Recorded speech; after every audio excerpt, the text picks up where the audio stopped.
Hello, my beautiful friends. It's time to continue the best card review of Kaldheim you've ever seen and will ever see. Period. My name is Day9, and I'm right. For any of you that are interested in a little bit more of the conversational tone that we typically take on these streams, tomorrow we're going to be part of the early access pre-release event for Kaldheim. We'll be playing there. But today, I am going to be talking for about another 5 hours straight about Kaldheim cards. We've done white and blue, and now we're moving on to black. Ah, yes. Also, I like polka music. Blood on the Snow. Ah, what a beautiful... Oh my god, that art is so evocative. Oh. Uh-oh. Do you ever have a burp coming, and you don't know when it's going to happen? Thank God, that was close. It's weird because, like, if I feel as a body hungry, I'm hungry right now. I eat, I no longer feel hungry. But with burps, it's like, there's burp in the air. Like, you're sort of aware a little bit that something burpy might occur, and you go, I think I'm going to. It's gone. Where did it go? What is it with burps? And then all of a sudden, here it comes. It's going to be huge. It's just like a tiny little thing. I don't understand. Have we seen the new lands yet? Other guy, those are the last things we do. We did white and blue. Now we're going to do black and red. Then we're going to do green and multicolored and artifact and land. Sort of one big swoop at the end. Blood on the Snow. Choose one. Destroy all creatures. Destroy all planeswalkers. Then return a creature or planeswalker card with converted mana cost X or less from your graveyard to the battlefield, where X is the amount of snow spent to cast this spell. 5 out of 5. In both formats. Adore it, adore it, adore it, adore it, adore it, adore it, adore it, adore it. I adore it, just like I adore you, Sheriff. You've been napping. My little brown cat has come to join us. Hi, sweetheart. My cat meows, very similar to the way that Mario sounds. I like this. I like this a lot. It's a sweeper with upside. 6 mana for a sweeper is a little tricky, but the flexibility to hit all planeswalkers is fantastic, and the ability to get one of those 6 mana planeswalkers back is very, very, very good. So let's go to the next one. Bloodsky Berserker, 1 and a black. Whenever you cast your second spell each turn, put 2 counters on Bloodsky Berserker, gains menace until end of turn. That's maybe the best on a second spell do this thing that I've seen. However, I assert that this card is terrible. I just think, again, trying to cast a second spell each turn is really tough. I mean, you'd think that casting Bloodsky Berserker and then a 1-mana spell on the Bloodsky Berserker might be good. That might be a helpful thing to do. Holy crap. My body produces a lot of drool. Anyways. Yeah, if you can do it on turn 2 and then maybe play a spell on it, yeah, it's now a 3/3 for 2 that you spent 2 spells doing, and then it loses menace. But I don't know, it seems terrible. It seems absolutely terrible. Yeah, I mean, just getting a 2 mana 3/3 that you had to spend a spell on, just give me a 3 mana 3/3. You know what I mean?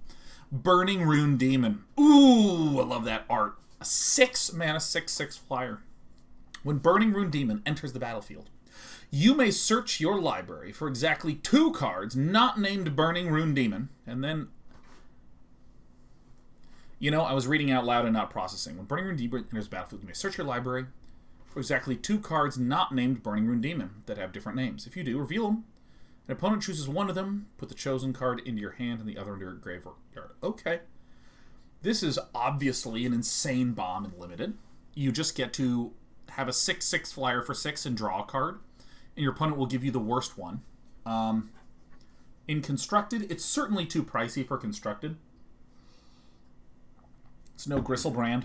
I mean, getting a 6/6 flyer for 6 that draws a bad card. I mean, you can just get large flyers and card draw, and that's fine. Yeah, I do not think this is a standard card. 0 out of 5 in standard, true garbage, but just a stunning Limited bomb. Absolutely stunning, stunning, stunning card. This is an incredible card in Limited. Love it. Crippling Fear. Choose a creature type. Creatures that aren't of the chosen type get -3/-3 until end of turn. Oh!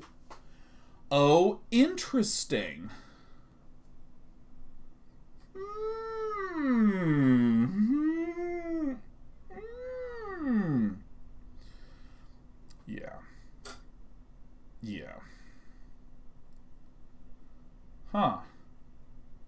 I really like this. This seems an incredible... This seems like an incredible card in Constructed. Just stunning. Having a 4 mana eliminate a bunch of creatures is really good. You can even choose weird creature types to guarantee that it hits everything, like Coward. Not Yalks says you should always name Homunculus. That seems good. Smells like Goblin Hate. I mean, it's the creatures that aren't of the chosen type get -3/-3. So it's like, if I say goblins, it doesn't hit goblins. But if I am a black deck that's running only vampires, I can run Crippling Fear, name vampires, it kills everything except my vampires. Changelings would be safe. Yeah, Quizimo, Changelings would be safe because Changelings are of whatever chosen type you say. So this is actually quite good in Limited because it's a sweeper that is one-sided in a lot of circumstances. You just have to be a little careful, but I mean, like, planning around one creature is fine with Crippling Fear. Death Knell Berserker. When Death Knell Berserker dies, if its power was 3 or greater, create a zombie. Very, very, very good in Limited. That's very good in Limited. I really like a 2/2 for 2 that occasionally can become big. Like, if you can get a counter on her, great. She just comes out with, another 2/2. That seems really, really solid. Not mind-blowing, but, like, really solid. It's an elf berserker. Man, if it was like a zombie berserker, that's a really weird set of creature types, man. Like, a really, really weird set of creature types. You're really good Golgari with Henge. Yeah, not a good constructed card. I don't see anything noteworthy with it. Demonic Gifts, 1 in the black. Till end of turn, target creature gets +2/+0 and gains. When this creature dies, return to the battlefield under its owner's control. I hate these effects. I've never had success with them. I always think they're going to be really good. They never wind up being really good. It's a combat trick where you lose the card, you save the creature. It's okay. It's a completely okay effect. It's, what I'll call 23rd card limited type drudgery. If you are a black player, you know what you really want? You want to be getting removal spells. You don't want to be getting these conditional combat tricks that are using your creatures, which are not as good as the other colors. So, this is eh. It's an one. Dogged Pursuit. 3. Is that Kaya? 3 in a black. Enchantment. At the beginning of your end step, each opponent loses 1 life and you gain 1 life. Oh my god, we've done it. Yes. Yes. Oh my god. Oh my god, I love it. Oh, it's Ill-Gotten Inheritance again. Yes. This card, comically, is an absolute bomber in Limited.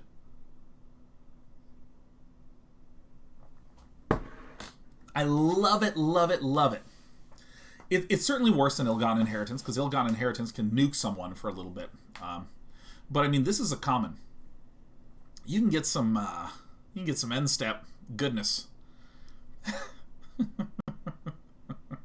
This is fun. This is fun, man. It's a common. All right, get ready to hate your life in Limited. You know what? Why am I evaluating these cards as N out of 5? Why am I doing this? Dogged Pursuit. Let me tell you something. You're going to see someone play Dogged Pursuit. You're going to get real mad. And let me tell you, a lot of game stores are real happy that they're not going to be running pre-releases where people have to, in real life, make eye contact with someone who's playing this against them. Come on. Yeah, come here. Come here. Oh, hi. This is my little brown cat. This is Sheriff. Sheriff is very sweet and not moody at all. Yeah, you can get up there. What an agile little princess. Okay. Oh my god, I want to make a constructed deck with this shit so bad. Oh, where I'm just ping, ping, ping, ping, ping, ping, ping, ping.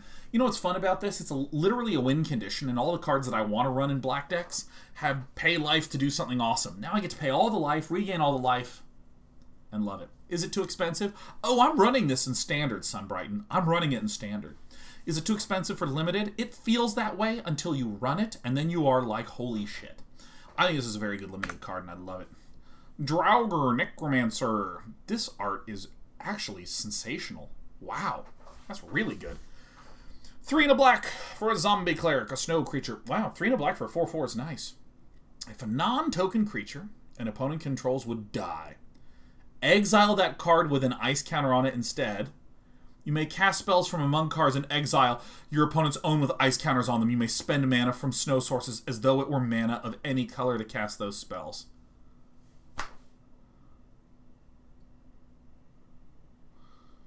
Huh. Oh.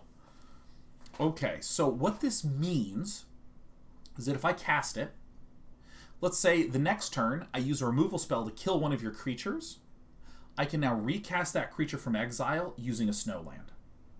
So if I say, let's say I had only regular basic swamps, and then on turn 5 I kill one of your creatures, it's in exile. Let's say it's a green card, I can't cast it at all because I only have basic swamps. I would need to have like a bunch of basic swamps, maybe 2 snow lands. Because again, the snow lands are the ones that can generate other mana. Often when you have these, I can cast your spell effects. You can use mana of any color to cast the spells, but this is, you can use mana from snow sources as though they were mana of any colors.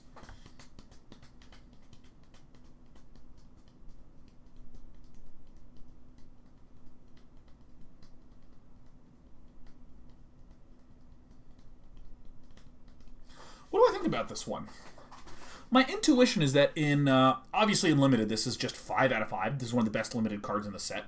Like, it's stunning. It's just a stunning, insane card. But I think in Constructed, this is a 0 out of 5. I think this is a garbage, terrible, no good, very bad Constructed card. I think it sucks. I think it's an embarrassment to ever go into a deck. And Constructed, I found the hill I'm going to die on. Oh my god. Time to open an energy drink to really hype up. Here we go. Ah, my fingernails are too short. Hold on. Ah, hold on. Yeah, that's right. I'm tough. My finger still hurts. Let's put this over here where the cats can knock it directly into the PC. Yeah, I think this card is terrible. In Constructed. And here's why. Here's why the Draugr Necromancer I think is bad in Constructed. It's a 4/4 for 4, where then creatures have to die, and then I have to have Snowland to be able to cast them. It just takes too long. There's too many steps. I have to have like a snowy mana base. You have to have creatures. They have to die. This is a 4-mana card. Fucking terrible. Terrible. So, by the way, when we want to feel these cards out, comparing them to existing ones is always really smart. Aethroz, for instance, says, well, you know, what about, it's like a Grafdigger's Cage with upside. I think the thing that I like about a Grafdigger's Cage compared to the Draugr Necromancer is, let's say your graveyard's full of stuff, boom, I play the Grafdigger's Cage and it's out of there, right? You've eliminated it. But Draugr's Necromancer is all the stuff in the graveyard. If I play the Necromancer, it doesn't even interact with it now. There's nothing to do with it. It is so terrible. Hello? My name is Jean, and this card sucks. I think it's unbelievably, unimaginably terrible. I think that we are never going to see this ever make it to Constructed Standard Tournament play. And that's the hill that we're going to die on. Bonjour. Je m'appelle Jour 9. I am day 9. Alright. Draugr Recruiter, 3 and a black for 3/3. Boast, return target creature card from your graveyard to your hand. Oh shit! That's a nice limited card. You can do some recursion with it. It's common. I would love to have one of these in every black deck I run. This is nice. Oh wait, Davy Eid says it shuts down escape cards in historic formats. No, it doesn't. How does it shut down escape cards? Unless Davy is literally not talking about an escape card, or not talking about this card, because this doesn't interact with escape. If it's in your graveyard and you cast it, it comes back to the battlefield. I have to have the Draugr Necromancer stick on the battlefield, and then while it's sticking, kill one of your creatures. Oh, c'est terrible. Unvest Giant Gaming says it shuts down Uro specifically. Kind of, because Uro's 3 cost, so often it is castable on turn 3 to go to the graveyard. And if you have, like, okay, by the way, let's actually think about this with regards to Uro, okay? Uro costs 3, this costs 4. So on turn 3, I play the Uro, and then it goes to the graveyard. Then on my turn 4, I can play the Necromancer, and then on the Uro player's turn 4, suppose that person plays an Uro, a second Uro. That Uro will still draw a card, still gain 3 life, still get to play an extra land. It will die, it'll go to exile. The Necromancer can then play it, at which point it comes to the battlefield, draws for me, because I have the Necromancer, it lets me draw, gain life, and play an extra land, and then that Uro dies and goes back to the opponent's graveyard. You know what I mean? It's like a ton of work to get you, like, a little bit of life gain and still get the Uro into their bin anyways. Right? So it's like, if I think about the Uro case, it doesn't even feel that good.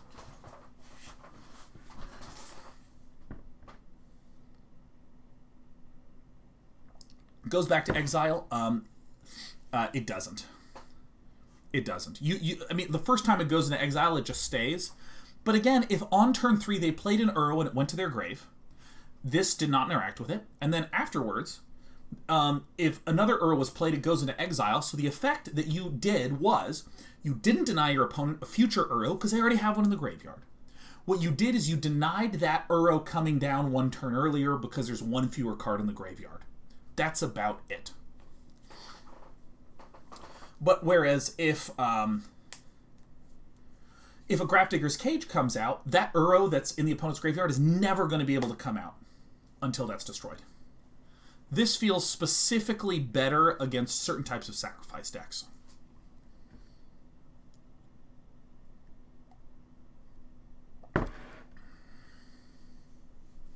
And therefore, terrible, bad, never going to be run in standard. If it ever shows up in a constructed tournament, all the commentators are going to be like, wow, Danon was totally right. This deck shouldn't even have this card and it'll be better. This card is just a normal, good limited one. Draugur's Helm, 1 and a black. When Draugur's Helm enters the battlefield, you may pay some if you do make a Zombo and attach the helm to it. It gets that menace. Oh,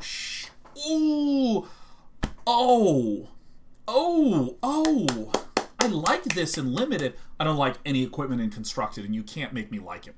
Let me tell you, there isn't equipment in constructed. There is Embercleave. Non-Embercleave equipment don't exist. There is a very special artifact of a unique type called equipment. It is the Embercleave, and there's no other ones in the entire meta. What about Maul of the Skyclaves? Oh, yeah, what about it? Oh, I have absolutely watched some nail-biting Bronze League Maul of the Skyclave matches where they're clonking into each other, and who will Skyclave better? Anyone in Mythic doesn't have a clue because they've never seen the fucking card played. And there it is. Absolute, just covered in the ash of my commentators. Draugur's Helm. Pink Raider says, has not been watching Crokies. Yeah, no, I watched Crokies. Crokies is either nodding his head, vaping, and you can see his body wiggling from his legs shaking, or he's doing that and yelling at his chat. And when he's playing with the Maul of Skyclaves, he's shaking his leg, drawing from the vape, and yelling at chat. That's what happens. That's it, right? And oh, was he running Maul of the Skyclaves while vaping, shaking, and yelling? Probably. But I prefer when Crokies is merely vaping, shaking, and winning with no Maul of the Skyclaves going on. So, Draugur's Helm, this feels very, very, very good and limited because it's a 4/4 menace that can give me the repeatability is on the stat line. That seems very strong. A quick creature gets +2/+2 and has menace. And by the way, for any of you who don't know, Crokies, Crokeyz, is an amazing Magic the Gathering streamer. It's fun to watch him berate chat as Huggy Bear notes, but I mean, Crokies is just an exceptional streamer because Crokies really is focused on trying to win, almost always, as opposed to me, who focuses on trying to get my dumb, terrible garbage to work. But Croakies will take some unorthodox ideas and really workshop them over the course of hours and improve the deck. It's really fun to watch them construct lists. And for that reason, there's a joke that all lists come from Croakies, because he literally has played like everything. It's a fantastic streamer. But yeah, I like this card a lot in limited, non-constructed. Dread Rider, 5 and a black for 3/7. Exile a creature card from your graveyard. Target opponent loses 3 life. That's a kind of interesting finisher for limited. Huh. Ah. Ah. Ah. I'm almost there. Yeah, 3/7 is a funky stat line until you acknowledge that this is a end of the match, like, unbelievably hard to remove creature that can block the hell out of everything and end the game. I really like this card a lot in limited.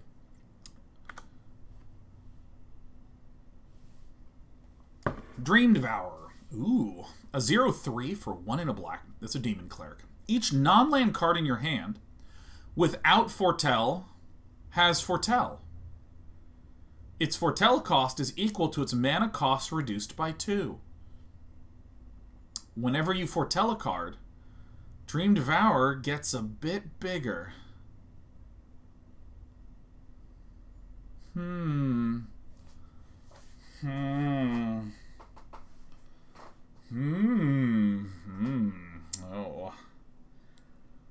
Wow. Let me tell you, it could be good in formats, but this... the clock has just struck Jenka clock.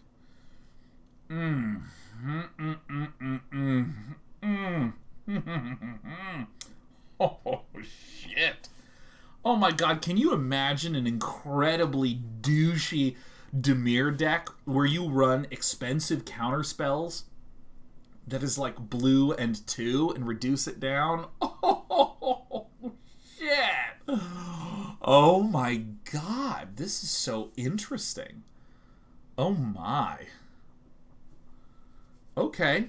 I'm going to make some dumb stuff with this. There's a number of cards that are costed appropriately expensively because they're very hard to get out. No, I think Shark Typhoon comes to mind. Like Shark Typhoon, if you could cast Shark Typhoon on turn 4, it would be too good. So it costs 6. And it's hard to get to 6 mana. But with the Dream Devourer, I could now get it out on turn 4. You know, weirdly, I see Dream Devourer kind of like a tutor. I see it kind of like Idyllic Tutor, like search your library for an enchantment card.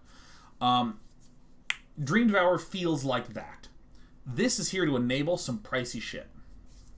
Yeah, Dream Devourer plus Sublime Epiphany is a great example. Because if you have the Dream Devourer and you foretell Sublime Epiphany, it's still foretold. When Dream Devourer is out of there, it still has that property. So, it is, though, a card. And what I mean by this is, it's not that I am getting a Shark Typhoon 2 turns early. It's that I am using an entire whole-ass card in my hand to help one other card. Right? So this feels very, very, very fragile. But by God, we want to make it work. Ooh, this one's going to be a pickle tickler. All right, Dusk Wielder. Okay, what do we think about this puppy? It's 1 black. Elf Berserker. There's a lot of Elf Berserker. Target opponent loses a life and you gain a life. Okay, limited creators. All right, give me some spice. Egon. God of Ghostbusters. All right. 2 and a black for a 6/6 Death Touch. What? At the beginning of your upkeep, exile 2 cards from your graveyard. If you can't, sacrifice Egon and draw a card. I asked for spice and it came immediately. Oh, shit. Yes. On the back, what is it? Throne of Death. At the beginning of your upkeep, mill a card. Exile a creature card from your graveyard, draw a card. Oh, man. Oh, fuck. Hot, hot, hot, Hot, hot, hot. Oh, yeah. Woo! Oh, it sure got hot in here. Oh, my God. Okay, so first of all, notice it says at the beginning of your upkeep, exile 2 graveyard cards, and if you can't, sack Egon, Lord of Ghostbusters. Egon will be a 6/6 Death Toucher for 3 for a whole ass turn. You play it, a little bit of time passes, it's your opponent's turn, they do stuff, comes back to you, bam, then the sack effect happens, if so, and you get to draw. So this already is kind of a nice delay card in black. Like the idea of, imagine a spell that is a fog effect that lets you draw a card. This kind of feels like that, right? Your opponent can't really swing in with creatures on turn 3, and then you sack and redraw a card. I really love the front face. This is freaking ridiculous. This is freaking ridiculous. The exile a creature card. Oh, it was exile a creature card from your graveyard, draw a card. Okay, so that's a little bit worse. That's a little bit worse. It's a little bit worse. Because I thought it said exile a card from your graveyard, draw a card. But this is still quite good. It's just a little bit more situational. Throne of Death. And you're milling things at the start of your upkeep. I mean, it's so good. It synergizes with itself. Yeah, no, this has to be good somehow. It's got to be good and constructed somehow. I'm really happy and eager to run this somehow. I like Egon. All old Egons become cards. Yeah, this is terrific. Now, what do I think about this in Limited? I think it's a super bomb in Limited. Like an unbelievable bomb, because you mostly have creatures, you exile them to draw cards, you drown your opponent in card advantage. You just need to make sure that you don't wind up losing on board, because, again, you do have to make sure you don't give up to tempo. Elder Fang Disciple. Incredible art. 1 in a black. 1/1. When Elder Fang Disciple enters the battlefield, each opponent discards a card. Okay, I love these kinds of cards. We're starting to degenerate. Our evaluation of the cards is breaking down. I love Burglar Rat effects. I love Burglar Rat effects. I love Burglar Rat effects. I hope I can make a good old Elder Fang deck. Are the Bugler Rats still in Standard? Oh my god, I just want to make a deck with nothing but little 1/1s. Oh, I love hand-hating. Oh yeah, it's a Burglar Rat on an Elf Cleric. This is it. 5 out of 5 constructed, my favorite card. I will run this in draft as well. Excellent. Unbelievable. Eradicator Valkyrie. Okay. 2 and a pair of blacks for a 4/3. Flying, lifelink, hexproof from Planeswalkers. Boast, sack a creature. Each opponent sacks a creature or Planeswalker.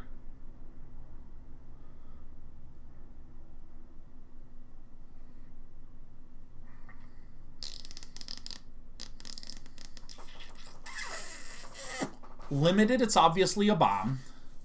Limited, it is a ban, because, say, if your opponent has 1 large flyer or 1 large creature, you sack a baby creature, and your opponent then has to sack something. This is why I love Elder Fang Disciple as a card. You play it, opponent loses something, you have a tiny baby that you can sacrifice. Waterbro Joe says, where were you in War of the Spark? I know, right? Well, we'll still have some of that stuff being annoying, won't we? Man. Oh, that's good stuff. Yeah. A bomb in Limited. Is it going to be good and constructed? No. 0 out of 5. No one's, I'm going to make a Berserker Tribal. No, you're not. You're absolutely not going to. Ever. Yeah, hexproof from Planeswalkers.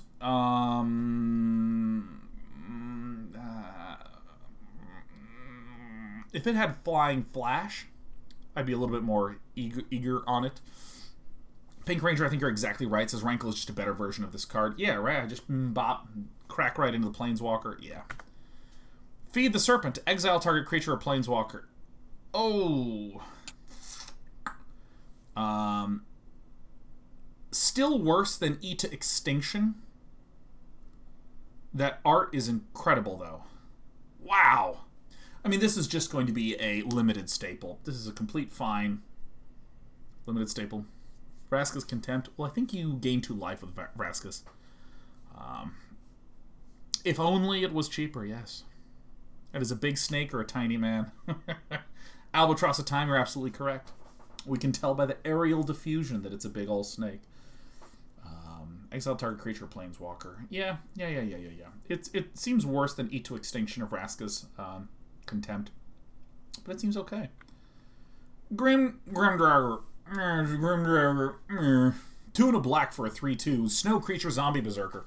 Draugr gets +1/+0 and gains mean ace until end of turn. I mean, this just screams, I'm limited, both as a card and in real life.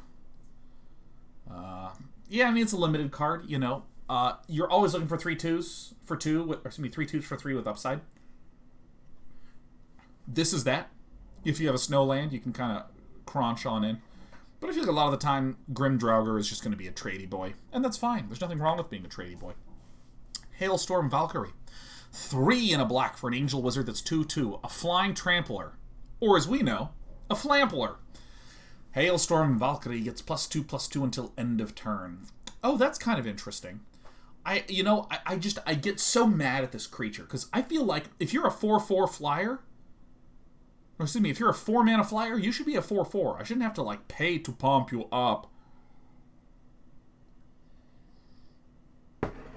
So it feels kind of mediocre as a limited card. A 4-mana 2/2 flyer in limited has always felt. It just feels terrible. Oh, God. I think the sort of hidden benefit, the sort of hidden pleasantness, is that you can repeatably give +2/+2. You can, like, +2/+2 the shit out of this. And oh, both my babies are lying down on a blanket. It's very nice to see. Haunting Voyage. Wow, that's a really stark contrast between this card and this card. Nice. Haunting Voyage. 4 and a pair of black. Choose a creature type. Return up to 2 creature cards of that type from your graveyard to the battlefield. So I like name zombie, and I return 2 zombies. If the spell was foretold, return all creature cards of that type from your graveyard to the battlefield instead.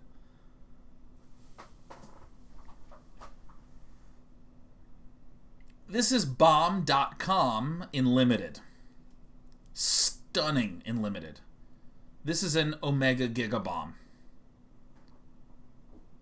Assuming that you have some overlap in creature type, because if every single one of your creatures has a different type with it, then you can kind of screw yourself. In Standard, this is trash.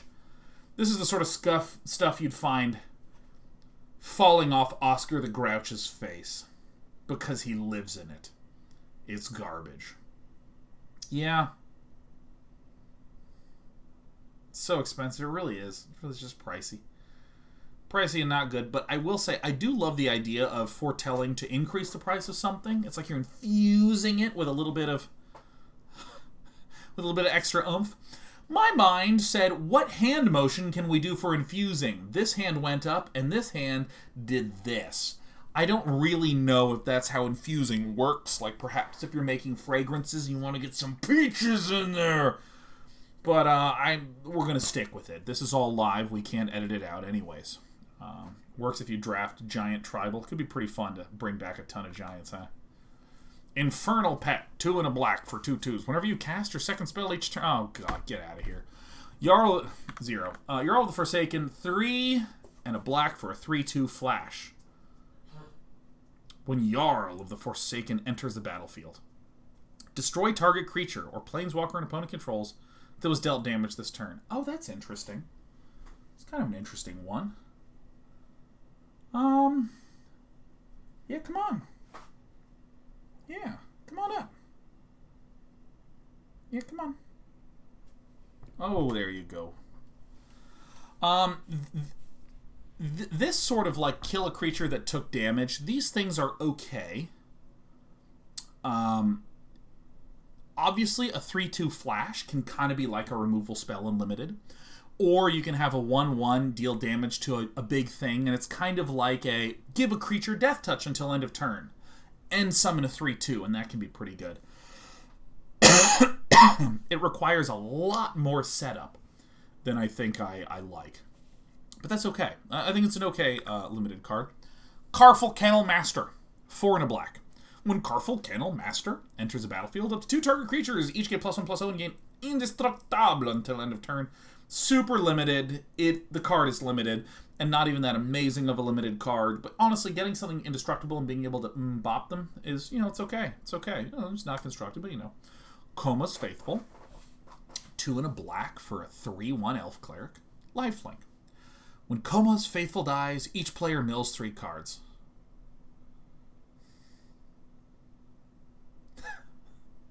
I don't know, there's sometimes there's cards that when I look at, it's just like, alright, okay.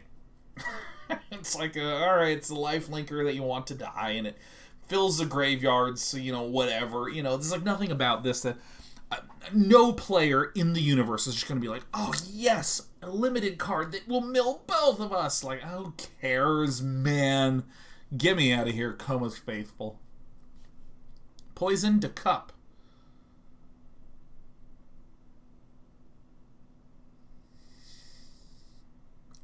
1 and 2 blacks for an instant. Destroy target creature. You can foretell it. If this spell was foretold, scry 2.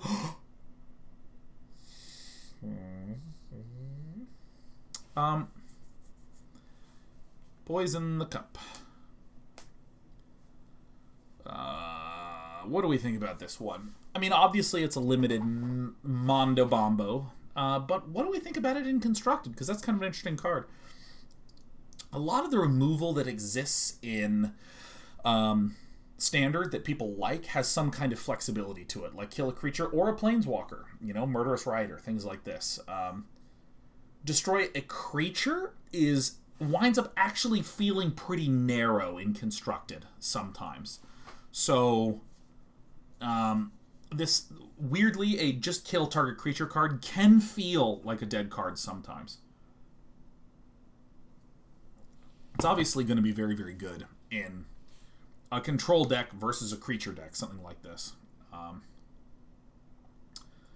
But I'll give it a 1 out of 5 in Constructed, because I don't think it's that great. It's a Snow Zombie Cleric, Priest of the Haunted Edge, 1 and a black for a 0/4. Sack Priest of the Haunted Edge. Target creature gets -X/-X until end of turn, where X is the number of snow lands you control. Activate this ability only time you could cast a sorcery. Alright. It's a limited card. He's like, behold, I am clunky removal. And we're like, okay, it's limited. We enjoy you. We're happy to have you come along. That's totally fine. Here's your VIP pass to the graveyard. It's a whatever. Raise the Draugr. 1 and a black. Choose 1. Return target creature card from your graveyard to your hand. Okay. Return 2 target creature cards that share creature type from your graveyard to your hand.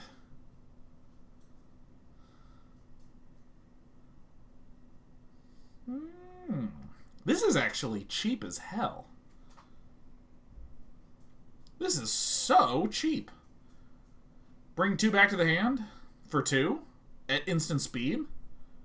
Alright, I'll give you a 5. I don't see a reason not to give you a 5. I mean, limited, it's out of... that's like 5 in limited. In Constructed, it's like a 5. It's not a 5, but it's a 5, right? It's not... like, there are effects that return cards back to your hand that feel quite nice when you have sharp control over how much of a bomb you've assembled. In Standard, we normally, in Standard, prefer things that are like, take something on the graveyard and put it onto the battlefield. But getting 2 creatures back to your hand is really common in Limited, because Limited has a very controlled set of creatures. And in Constructed, you have an even more controlled set of creatures, because you're the one putting all the stuff in there. Bleach's back says, are there only 2 possible number scores? 1 out of 5 or 5 out of 5? No, there's only 2 scores. 5 out of 5 and 0 out of 5. Excuse me.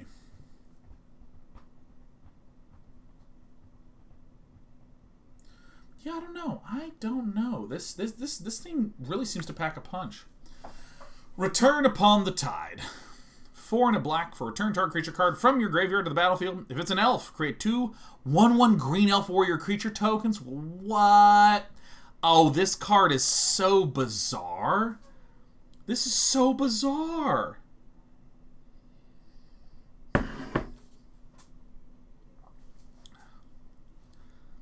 What?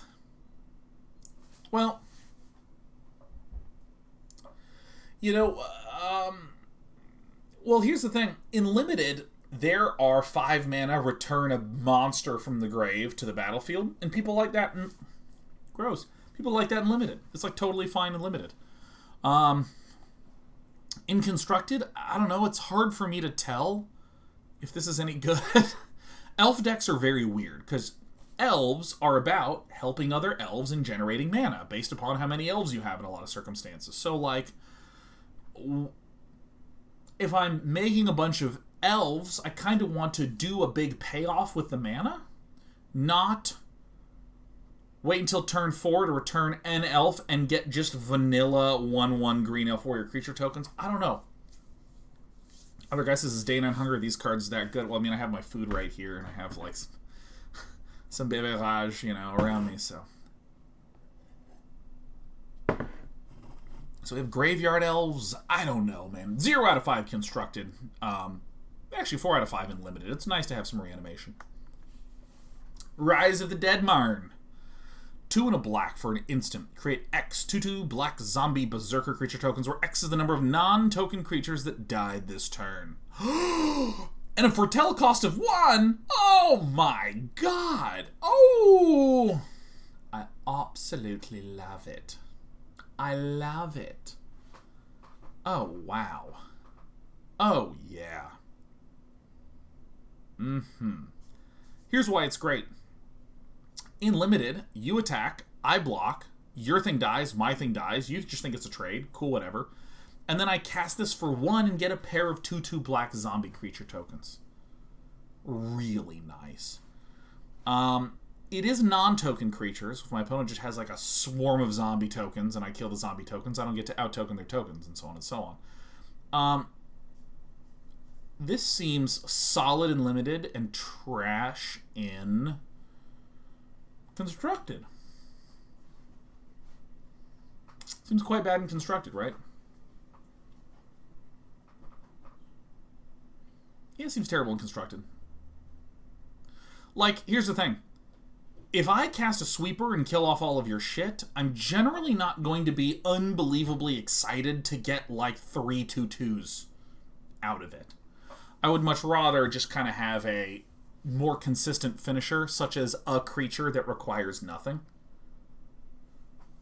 Because, like, I mean, imagine that I'm a control deck with a big, scary black flyer or something like this.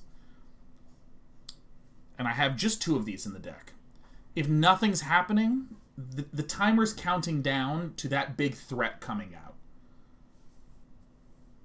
And if I'm a control deck who's trying to rely on this as a finisher, it doesn't seem good as a finisher. Maybe it seems, yeah, because again, if my opponent doesn't have creatures, or I'm trying to get them to have more creatures so I can kill the creatures, I mean, it just winds up being a problem where, again, it's not as good a finisher as just a big black flyer. But what about in a deck that's like a Orzhov go wide deck, right? Black, white, going wide, and my opponent sweeps through and kills all my stuff, and I'm like, ah! And then I smash out Rise of the Dead Marn for 1 and sort of have a resuscitating zombie army. That is maybe the circumstance in which it seems good, at which point it seems like maybe a sideboard card. Seems like maybe a sideboard card. And by the way, this is something that I always find very interesting about being a streamer. As a streamer, often when I start talking, I could order my sentences A, B, C, or C, B, A. No matter where I start, if I say, here's my consideration for A, people will be like, you forgot C. Because I was first just addressing this with regard to, is this a good control finisher? So I just spent a lot of time talking about that. And the cries for, Sean, no! No, it's interesting against a sweeper. No, it's not for them, it's for me. And it's one of those, like, I still don't know how to get around that. Other than to just eventually get there and ignore it. And ignore those comments. I don't know. It's just really interesting. It's not that anyone's doing anything bad by saying that. I just think that that's, like, interesting. It's just like an interesting little communication thing. This one has some interestingness. Rune of Mortality. Okay. Okay, it's the redraw rune that gives Death Touch. It seems okay in Limited, not in Constructed. The end. The runes have been uninspiring. Skemfar Avenger. You know, anytime I see a weird spelling, my brain instantly wants to read the word backwards. Because this was like a hip thing to do back in the late 90s, early 2000s, where in modern games, if you make an ID, you immediately just get that ID, right? Because, you know, like, for instance, if I made the name Day9 TV on Magic, I would secretly be Day9 TV number 1267, something like that. But back in the late 90s, early 2000s, you had to have a unique name. So when you typed in your name, you were working really hard to figure out how to come up with a cool ID that didn't have conflicts. And so you wound up with a whole bunch of, I don't know how to describe it, but there's like late 90s names that, like, there's some that are like really catchy that you're just like, you were trying to get around that shit. Railcoon, the famous speedrunner, that's nuclear backwards. Railcoon also did a bunch of StarCraft 2 casting early. Where there was Rekroll, which is lurker backwards. Draugr says, I claimed Draugr in the late 70s. Yes, Draugr Goddard backwards. Yep. Alucard and Dracula. That was a real hip one, except Alucard is in Symphony of the Night. And I feel like this is a good way to tell, like, when someone made their name.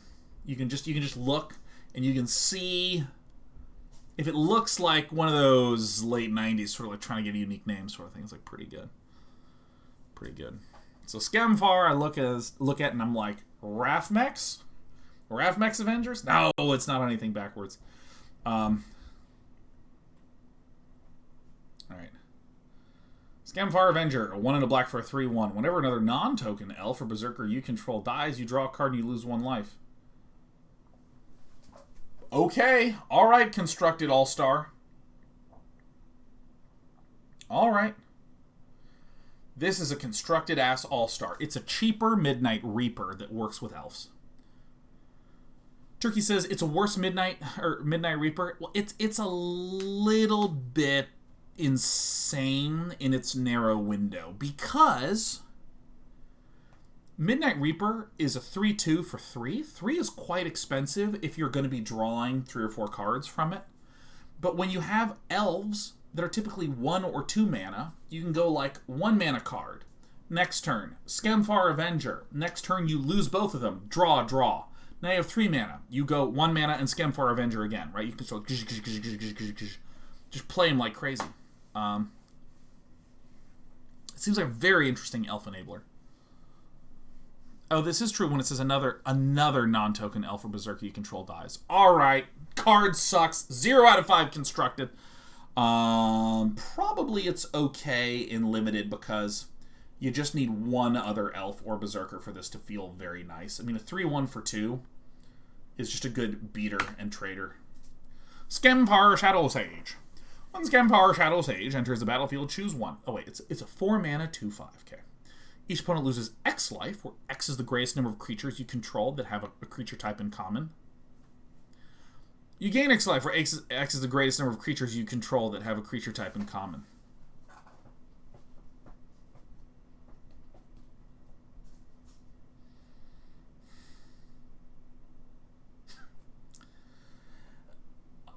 A Gray Merchant of Asphodel, but cheaper? Huh? You can go Elf, turn 2 Elf, turn 3 play the Skemfar Shadowphage because you have your elves and then it just cracks you for 4. An Elfie life drain.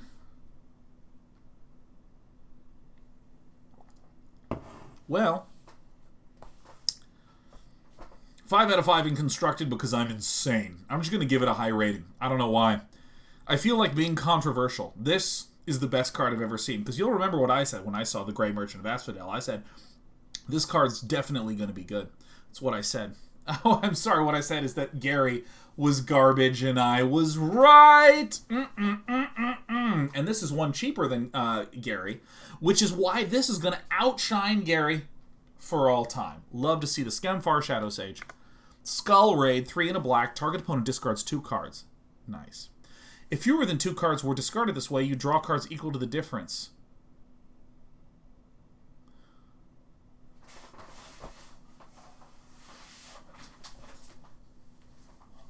Oh.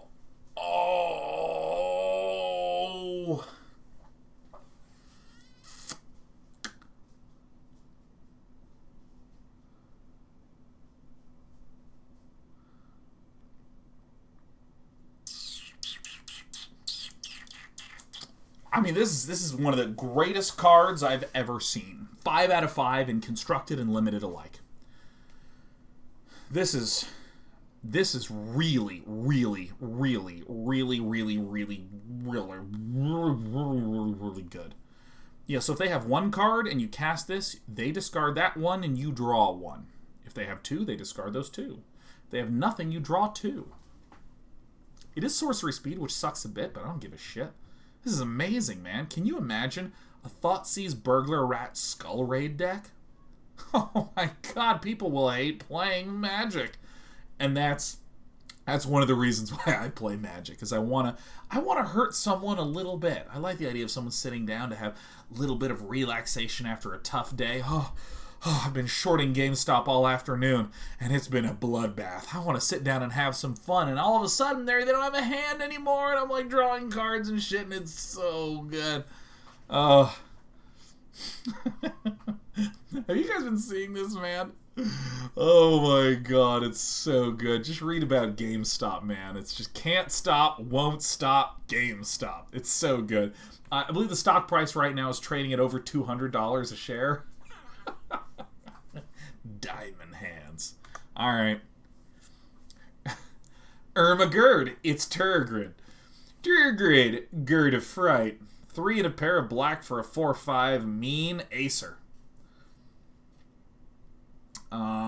Whenever an opponent sacrifices a non-token permanent or discards a permanent card, you may put that card from a graveyard onto the battlefield under your control. Oh my god! Oh my god, it's so good! Oh man! Oh my god, this is...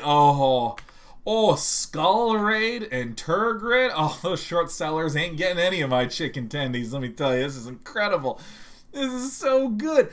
If an opponent sacks or discards a permanent, if they discard a land, that means I get the land. What's on the other side? Target player loses 3 life unless they sack a non-land permanent or discard a card. What? And I can pay for it to untap? What? What the fuck? Oh my god. Oh my god. Clear my schedule. On Thursday, I need to be an asshole. No, I didn't mean to distract you, Sheriff, please. I'm sorry, my cat was doing some cleaning. This is... Sheriff, clear my schedule for Thursday. This is going to be amazing. This is really insane. Loses 3. 3 is a lot. Like, 2 is like, okay. But 3 is kind of one of those, kind of, what? Like, that's a lot. That's a lot. Draugr says, wait, is Sheriff your secretary? Absolutely. Absolutely. And it's really nice having a secretary that is not good at managing calendars, can't read or speak, and mostly naps.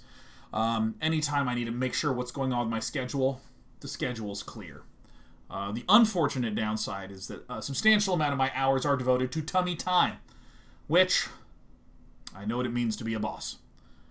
I have to make sure those little tummies get rubbed, otherwise who else will manage my schedule? So, Ermagerd Turgrid's Lantern. This card is fucking funny. I mean, this is great. I just make a deck chock full of Turgrids, chock full of lanterns. I start skull raiding people. Holy shit, I'm gonna have fun tomorrow. I mean, let me tell you, like, Mono Black Disco is gonna be a thing that we're gonna be doing. This is... Serial says, wait, you can Obosh and Fire Emancipation with this. That I can. Well, yeah. Okay. Pseudo Chef says, I tried to rub tummies at the place where I work and ended up in HR. You know, though I know that you are just making a joke, I gotta say, I am surprised, like, at the number of people that just, like, touch each other all the time. You know what I mean? Like, hey, how's your day been? Pat, pat, pat, rub. Like, don't touch me. Don't. Okay, no, just don't. It's like a great rule. If you're in a workplace, just don't touch people, except for, like, handshakes. Like, hellos. Jocelyn says, not since March. That is true.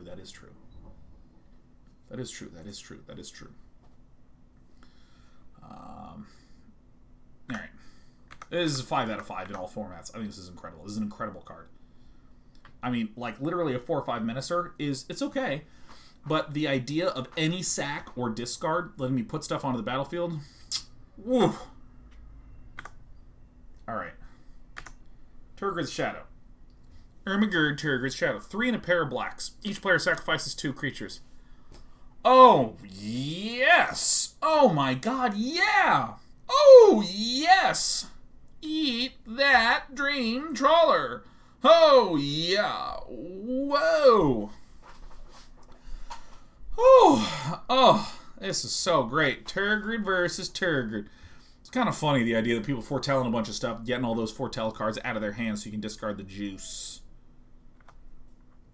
This seems like 5 out of 5 in limited and constructed. I mean, obviously, each player sacrifices 2 creatures. A little bit of a pickle, but being able to just let your opponent get 2 on the board and then forcing the sack is quite good. I think this is just an incredible card. And the sacrifice keyword, I think, is a really important one because I played a little Magic around the time of Geist to St. Traft being a popular card. There was a style of play which was you give a creature hexproof and you stack a shitload of enchantments on it and you just blast your opponent to death. So, like, saying, okay, I'm not going to target kill your creature. I'm going to say that you have to choose to sacrifice one. And that's what I think is really nice about these sack effects. Ooh, that's some evocative imagery. Valky, God of Lies. Oh, a 2-mana god? Oh my god. 1 and a black for a 2/1. When Valky enters the battlefield, each opponent reveals their hand. For each opponent, exile a creature card they revealed this way until Valky leaves the battlefield. X. Choose a creature card, exile a Valky. With converted mana cost X, Valky becomes a copy of that card. Oh, that's kind of interesting. And on the back side, Tibalt, Cosmic Imposter. 5 black red for a 5 loyalty planeswalker. As Tibalt enters the battlefield, you get an emblem with, you may play cards exiled with Tibalt, Cosmic Imposter, and you may spend mana as though it were mana of any color to cast those spells. Okay. +2, exile a top card of each player's library. Okay. Exile target artifact or creature. Alright. Exile all cards from all graveyards.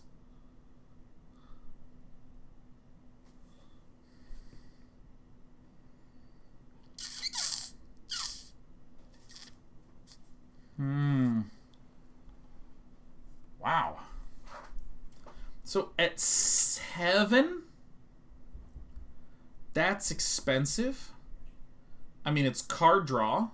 It's removal. It protects itself.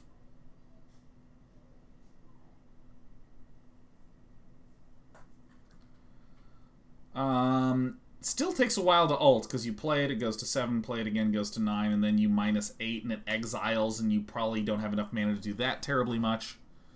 Trenton says, I don't think I've ever seen such a singularly focused planeswalker. I mean, this is interesting. Rabahu says this, or Ugin.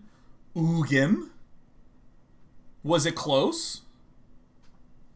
I think it was. This can interact with other planeswalkers.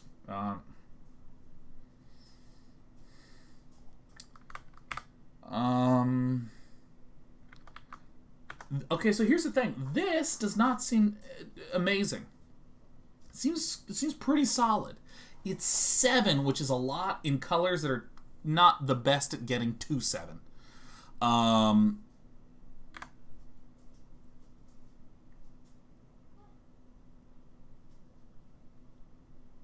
So is this good enough? This is nice because it exiles an enemy creature for a little bit. Gets that out of the way.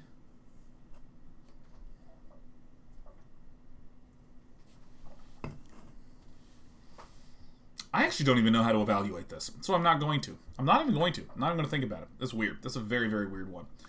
This seems like something weird. 10 out of 10 in Limited. Like, amazing. You have a huge Planeswalker that gives you infinite card draw, exiles shit, and it's incredible.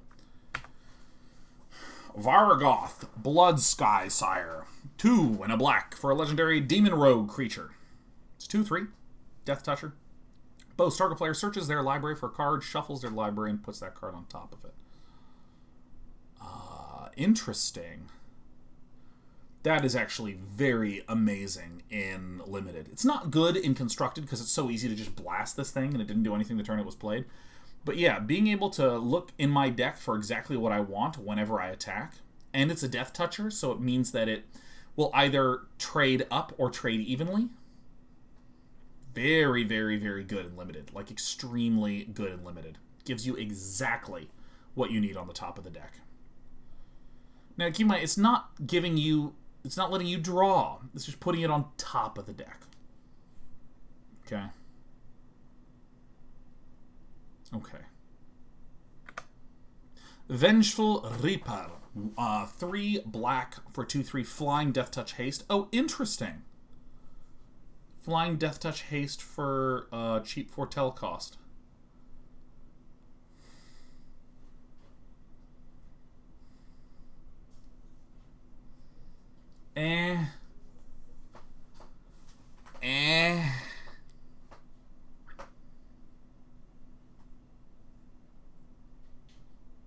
It's like, again, 2/2 flyers for 4 and 2/3 flyers for 4 are just sort of like, I don't get excited about them.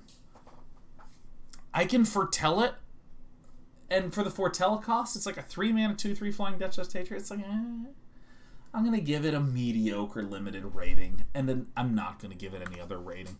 Village Rites. This is a reprint. The card is very good everywhere. Beautiful art. Ooh, that's some good one. Way down. Oh, look at that coloration. That's incredible. Way down, a single black is an additional cost to cast. Exile a creature card from your graveyard. Target creature gets -3/-3 until end of turn. Wow. Premium. Premium removal. Because in Limited, it's very easy to have creatures in your graveyard. And a 1-mana delete a thing. One of the most important things in Limited is tempo, right? You want to be able to do 2 things in a turn when your opponent does 1 thing. And often you can do 2 things only if they're each kind of meh.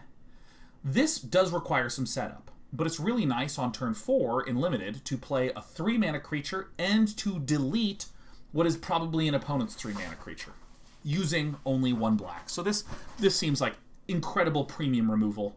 The difference between 3 and 2 is huge in Limited. That's a big inflection point. So this is... this seems incredible. This is probably the best removal in black that we've seen. With a crown. 1 and a black. Enchant creature. Enchant creature has base power 0, and at the beginning of your upkeep, you lose 1 life unless you sacrifice this creature. Some funky conditional removal. It's fine. It's a limited card. It's kind of interesting. It's kind of cool. Unless you have Yasharn out, in which case your opponent can't sacrifice creatures. So that means they guaranteed lose the life. So you get Yasharn and a bunch of Wither Crowns out, and they just wither away. Goes well with Tegrid. I think you mean Turgrid. I think you mean Ermagerd Turgrid. I think you mean Tegrity Farms. Yeah. Oh my god, dude, we got to red. Black and red, we've done it. Oh, this stream is going to last forever. Lloyd's Mrs. Yasharn doesn't affect this. It's triggered, not activated. Well, I guess I'll have to revise my 5 out of 5 rating in Constructed. This card, I guess, is terrible. But it's fine in Limited. It's okay. Irony Broken Bow. 2 and a red For a human berserker, it's a 3/3 with haste. Okay. Boast for 1. You may change Arnie Broken Brow's base power to 1, plus the greatest power among other creatures you control until end of turn. Okay, so it's a 3/3 haster. 3/3 haster is... that actually feels pretty nice. This is nice with some of these... you know, like there's Infuriate lists, where Infuriate is the 1 mana, give a creature +3/+2. You can cast the Infuriate to make one of your 2/2s a 5/4, and then you can make Irony a 6/3. Arnie and Annex and other things can be pretty interesting. You know, here's the thing. Irony Broken Brow is a 3/3 with haste. First turn it's played, right? When we think red, we think aggro decks. Arnie obviously doesn't make sense in some sort of very slow control deck. Maybe in mid-range, but for me, when I see Arnie Broken Brow, actually, maybe Gruul, this would be quite good.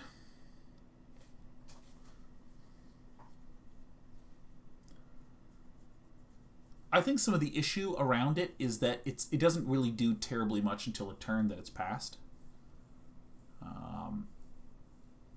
Maybe what you do is you play an Annex on turn 3, then you play an Arnie on turn 4 and boast it.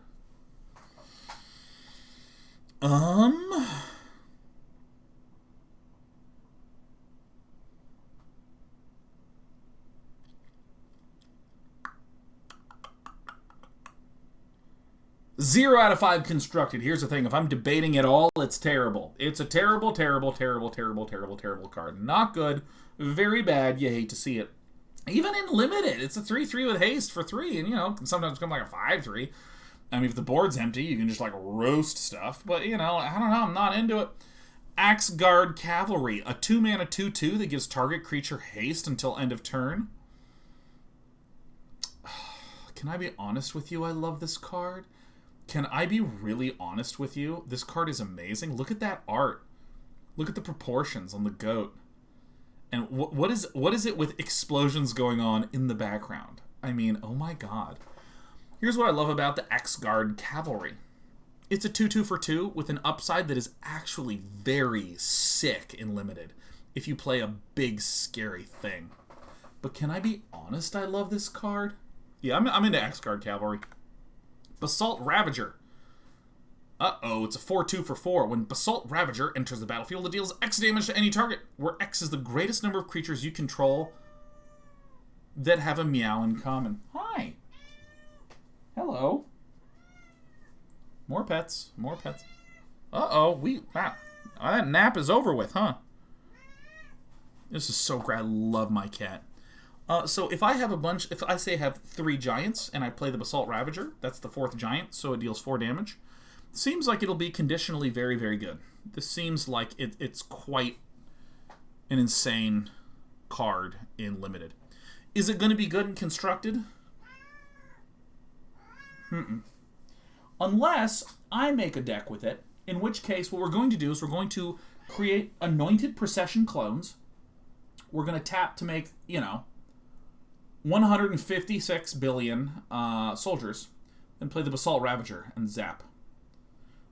This card does seem extraordinarily terrible and constructed, but it seems like it has a lot of jank potential. What do you think? Hi. Yeah, we're just chewing on all of Dad's possessions. We're currently chewing on a subwoofer. So I give this a 0 in constructed and a... It's fine, limited, Bergie, God of Storytelling. You will not believe this. Alright, 2 and a red for a 3/3. Whenever you cast a spell, add red until end of turn. You don't lose mana. The steps and phases end. Creatures you control can boast twice during each of your turns rather than once. And what's on this side? Discard a card. Exile the top 2 cards of your library. You may play the...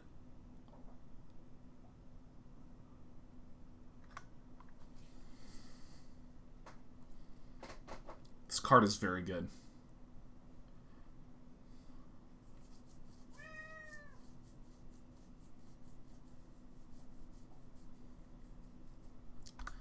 this side is ridiculous. This is like one of the best red card draw things. You play this, and then you pay no mana to look at 2 more cards. This is insane. I mean, this is really, really, really, really good. This is just a limited bomb, an absolute limited bomb as fuck. This is so good. I wonder. In limited, I almost want to cast this on this side like all the time. In constructed, I don't know, some sort of weird historic nonsense with runaway steamkins and experimental frenzies. This card, listen. Hey, what are we doing? Jesus, listen to the lungs on this cat. There has to, must be able to be some sort of, there has to be an OTK with this. The combo potential is incredible. This is our jank leader, Bergie, the leader of jank. We've got to figure something out tomorrow. Breakneck Berserker, he comes and moves like, oh, I'm an archetypical magic card, so we ignore it. Calamity Bearer, 2 and a pair of reds for a 3/4.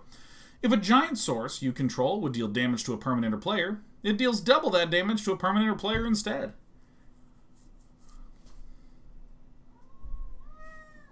I mean, like, what's the deal with the Calamity Berserker? What's the deal with it? There's all these giant wizards, and I don't even know what to think about this, huh? Who gives a shit? Okay? I mean, it's 4 mana. It's 4. This is the problem with this. If, for instance, there was a card that said, each of your humans deals double damage, then great, because you play a human on turn 1, you play 2 humans on turn 2, you play 3 humans on turn 3, then you play your human tripler on turn 4, and it's like, ugh. But like Calamity Bearer is like one of the cheaper giants, okay? It's one of the cheaper giants. Like, it's going to be, like, the only giant that I legitimately think could come up before Calamity Bearer is a Bone Crusher giant. And that's okay. That's okay. I mean, technically Kroxa is cheaper, but Kroxa's going to come down later. Oh, I guess Love Struck Beast. Okay. But, like, almost all the giants I can think of are pricey fuckers. So, I don't know. I don't like this card in red at all. I hate it. 0 out of 5 constructed. It's perfectly fine and limited. Perfectly fine and limited. Cinder Heat Giant. Whew. Feeling that Cinder Heat. 5 and 2 reds. Ooh, 7 mana for a 7/6 Trampler. When Cinderheart Giant dies, deals 7 damage to a creature an opponent controls chosen at random.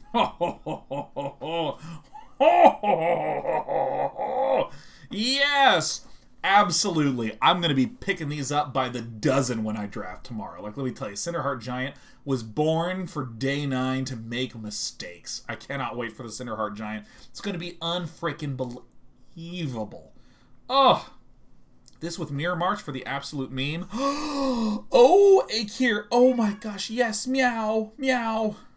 Dispy. Stop looking under the door. There's a dog out there. Oh my god. Oh, Mirror March Cinderheart Giant is amazing. Craven Hulk, 3 and a red. For Craven Hulk, can't block alone. 4/4s for 4 feel really nice. It's a giant coward. Come here. Des, come here. Come here. Calm down.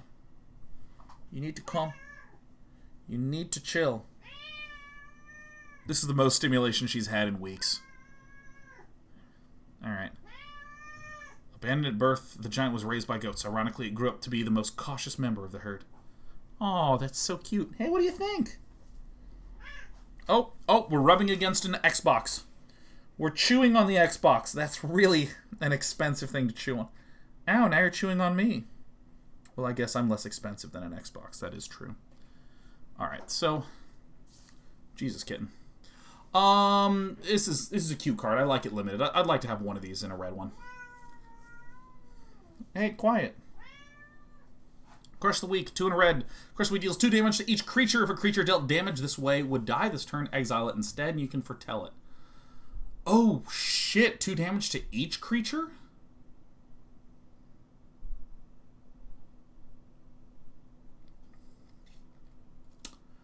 This card is ridiculous. It's insanely ridiculously good. Like, shit's very good. Sorcery speed hurts a little bit, but that's fine. Like a sweeper for 3 that exiles is very, very good. Worse in limited. I would not want to have this in limited because it would just ruin my life, but I'm pretty excited about this. Demon Bolt deals 4 damage to target creature or planeswalker. And it's an instant. Hey. That is incredibly sick. That is incredibly, incredibly sick. 4 toughness is one that's been pretty relevant in Zemita, both in Historic and Standard. You know, things like Yasharn, you want to be able to pick this off. Muxus, you want to be able to pick that off. I'm playing a lot of Historic lately. Put on my Standard hat. What's his name? Zareth-san is at 4. Questing Beast is at 4. It's really nice to deal 4. There's a lot of 3 damage removal in red, but there's only sorcery speed, like Rebuke, whatever the name of it is. This is a Zoinks. Hey, Scoob. We're playing red. Doomscar Titan. 4 and a pair of reds for a 4/4. When Doomscar Titan enters the battlefield, creatures you control get +1/+0 and gain haste until end of turn. Damn. It's like a baby Craterhoof behemoth. It's like a baby Craterhoof behemoth. And I don't think it's good. It's going to be something that you're happy to have. And it's good. It says creatures you control gain haste until end of turn. So this means that the Doomscar Titan does have haste, which is really, really nice. It's a good limited finisher. I really like finishers like this that are creatures, as opposed to like a Trumpet Blast. Despy, where the hell are you? Oh, why are you hiding from me? All right. I'm gonna get the cat gathering committee. Hold on. All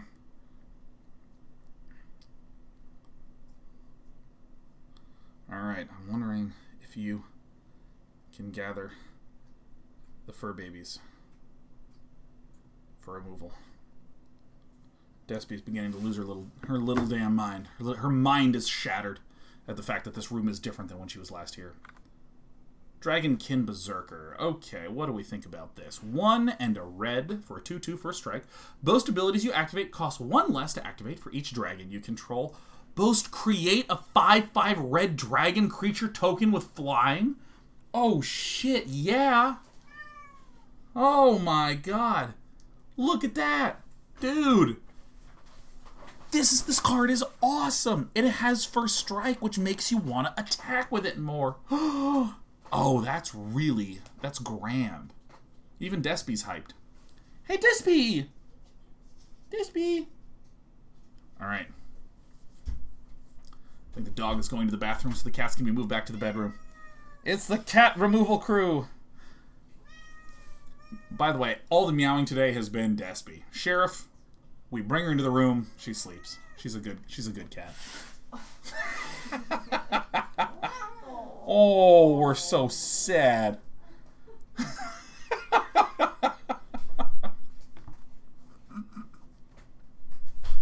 Oh, that little gray cat is the best. She says, "Oh, I want attention. Don't touch me." She's so fucking funny, man. She'll be fine. She just doesn't like being picked up. And is Sheriff there? I got her. Sorry. No, that's the thing, is that you picked up Sheriff. None of us heard a thing. Sheriff is actually a stuffed animal that came to life. She is just happy to be there. Dragonkin Berserker, I want to make this work in Constructed. Maybe we can do something ridiculous with Bergie. Boasting twice, making dragons. Okay. I think it's time to bomb up with this bad boy. Alright, this is a jank card and great and limited. Dual strike. When you cast your next instant or sorcery spell with converted mana cost 4 or less this turn, copy that spell. You may choose new targets for the copy, and I can foretell it.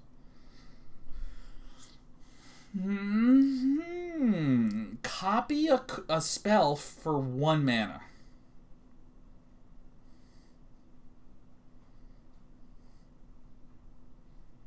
Okay. Who has ideas, huh? Who's got ideas? Typically, copy cards are garbage and limited and constructed, though. They're also garbage. But I feel like we can make something work, huh? I feel like we can make something work.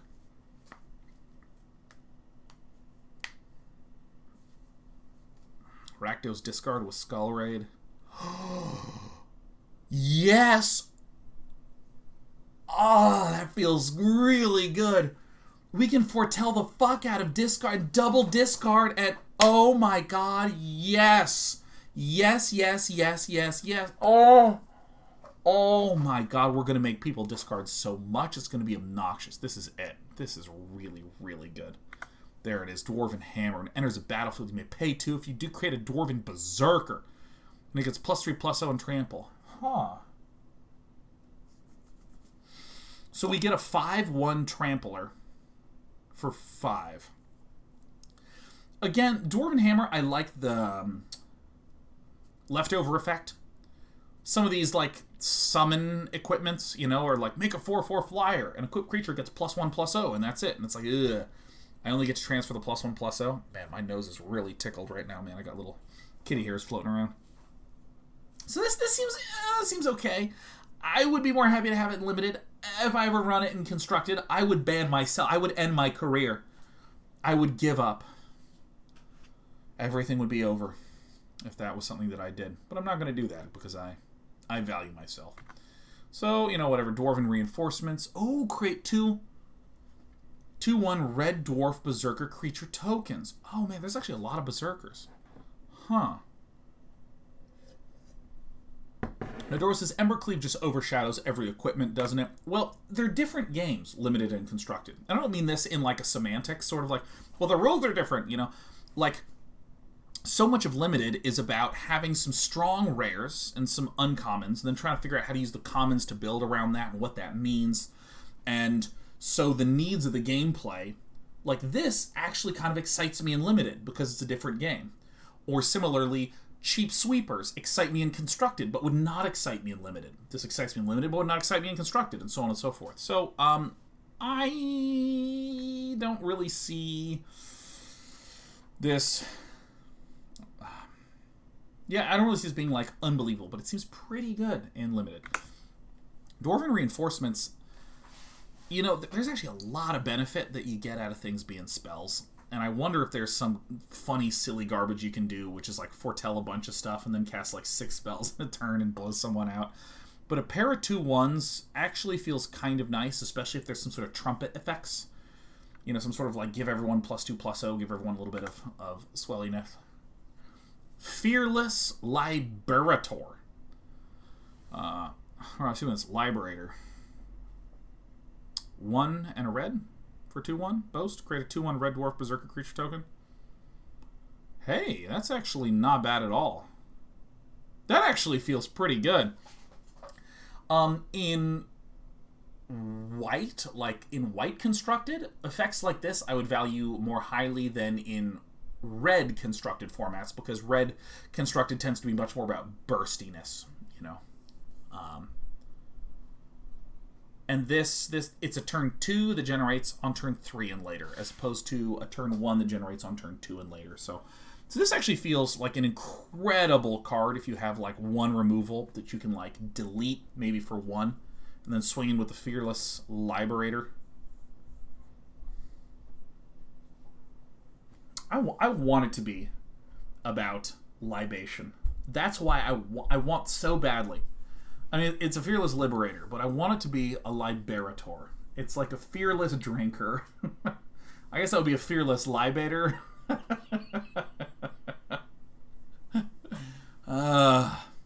Fearless Liberator. Oh, a Fearless Pup. Oh, look, it's a 1 mana 1/1. And it can get a little bigger. The puppy's garbage. I'm a cat person. 0 out of 5 in all collections. All puppies also get a 0 out of 5 from me. Oh!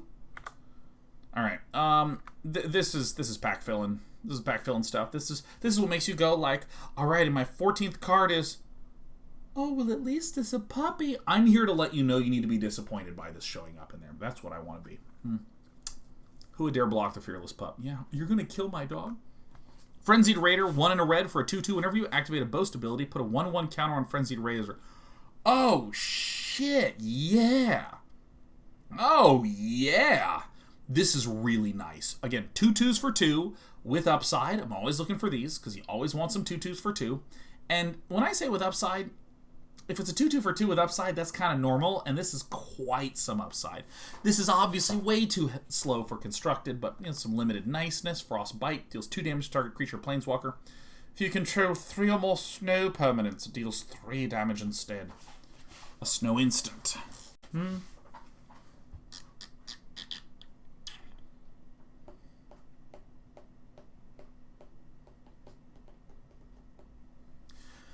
This card is insanity.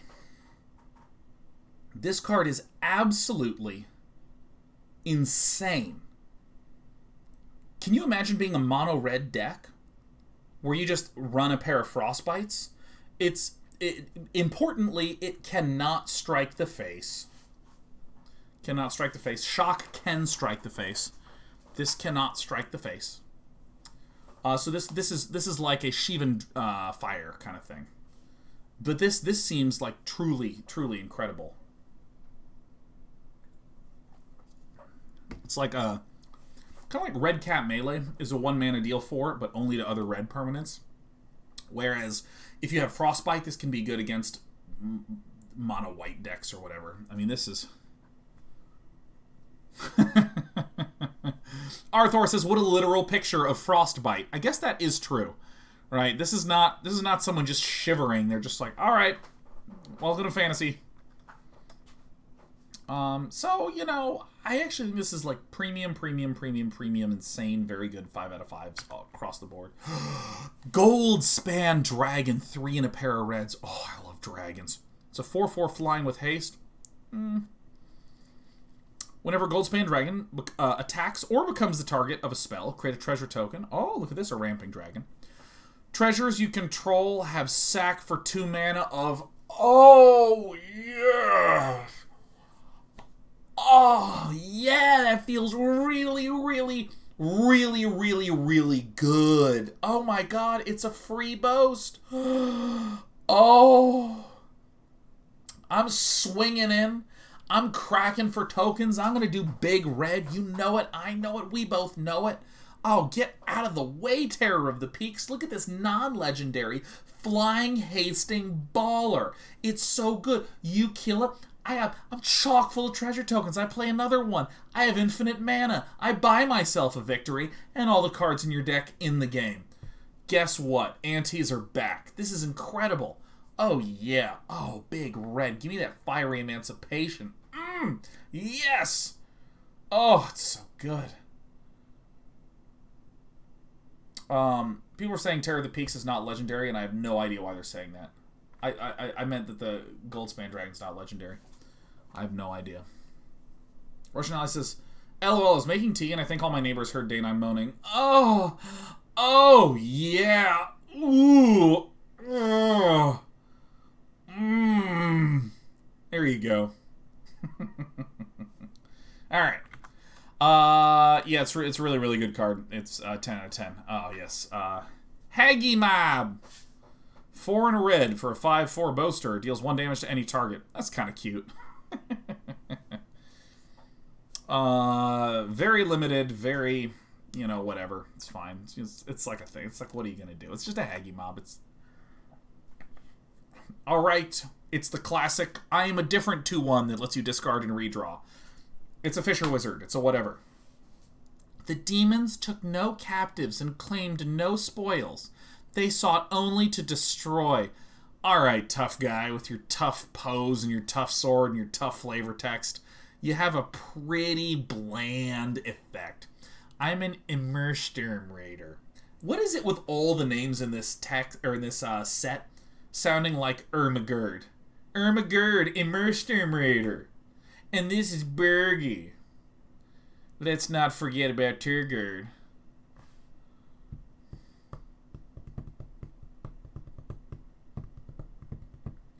Immerstrum is the demon realm. Is it Immersturm or Immerstrum? Ermagerd. It's German for Everstorm. Oh, cool. If I ever write a story or make a game, I'm going to ensure that every single name can be made fun of.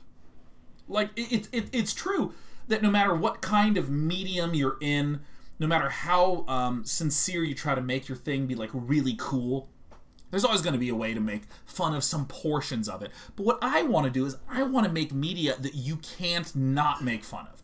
Every single name, every storyline, character, beat that's going on, it's just, what, they named it that? Oh, that's what I want to do. It's going to be amazing. All right, let's move on to the next one. Magda. Magda, Brazen Outlaw, 1 in a red for a 2/1 legendary Dwarf Berserker. Other dwarves you control get +1/+0. Whenever a dwarf you control becomes tapped, create a treasure token. Sack 5 treasures, search your library for an artifact or dragon card and put that onto the battlefield? This is my favorite stupid card! Oh, are 7 dwarves still in the set? Are 7 dwarves still in the set? Craig says this is the most Timmy card ever. I'm a Timmy card! Ah, they are 7 dwarves are. Oh, yes! Oh my god, we're gonna make something that's... Oh, it's gonna be so stupid. Oh, yes! Yes, yes, yes, yes, yes, yes, yes, yes, yes. What do we think about this in Limited? We don't. I am going to build a deck with so many dwarves and get so many treasure tokens in so many ways. And then we're going to summon a dragon. Now again, this is a set that has vehicles in it. So there's still a good amount of those key artifact cards to see. Open the Omen Paths. 2 and a red.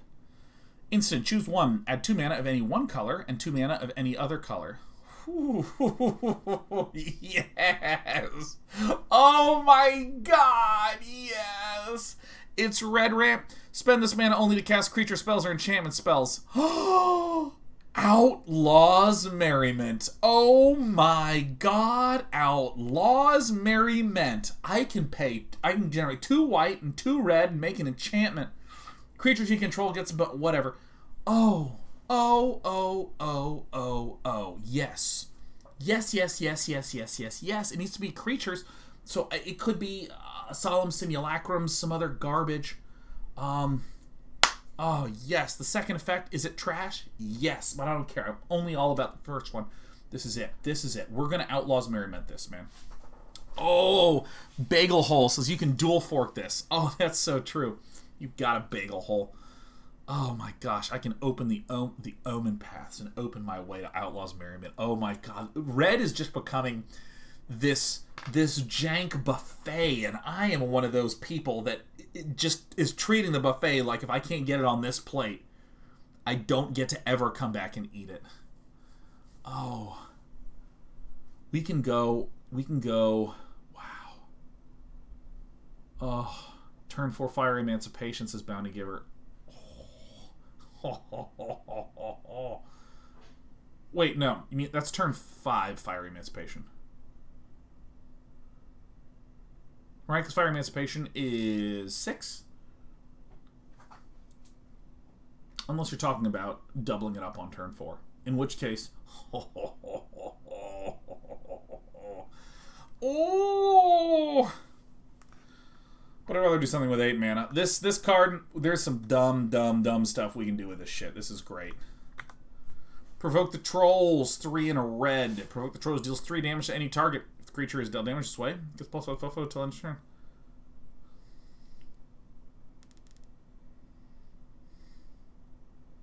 No.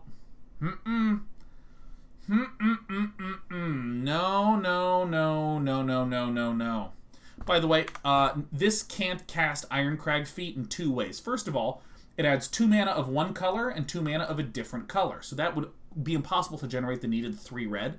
And also it says, spend this mana only to cast creature or enchantment spells. So. Provoke the trolls. Yeah. Terrible.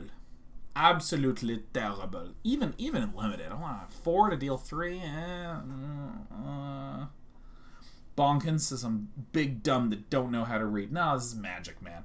This game is not about knowing how to read or not. This game is about literally infinite information to track, and you can only track a limited amount of it. You know what I mean? Missing stuff is the game. Situational card, not good. Quake Bringer. It's a giant berserker. Your opponents can't gain life. Ooh, I like that on a 5/4 for 5. At the beginning of your upkeep, Quake Bringer deals 2 damage to each opponent. This ability only triggers if Quake Bringer is on the battlefield or if Quake Bringer is in your graveyard and you control a giant. Okay. Okay. So we have... Okay. Okay. So, if I want Quake Bringer to be quaking, I need a giant out on the battlefield. Are there any cheap giants? Are there any tiny giants? Or perhaps people? Are there any tiny giants? Because giants seem expensive. I think Bone Crusher is the smallest one that there is. Period. Any changelings? Oh. Oh, yeah. Oh. Although, I think the thing that's kind of cooler is if I get Kroxa out, because Kroxa's a giant. So if I have some sort of self-mill Rakdos deck filled up in the graveyard with Quake Bringing Ballers, and then I get down a big swinging Kroxa to just bring you to Paintown. That sounds right? I play the Kroxa, you have to discard, here's a little ping, and then ping, ping, ping from the Quake Bring. That's good shit. That's some good shit. I think that's the way to do it. I think we put in 4 Quake Bringers, and we put in 4 Kroxas, and then we put a bunch of discard card draw thingies, and then we fill our graveyard, and then we just start yelling at the monitor, you deserve this, right? That feels really good. Take that, short sellers. Okay. If this is in the graveyard as a trigger, if there isn't one on the battlefield, you are correct. The ability only triggers if Quake Bringer is on the battlefield, or Quake Bringer is in the graveyard and there's a giant on the battlefield. So it's like Quake Bringer's out, or a giant's out and Quake Bringer's in the grave. Okay.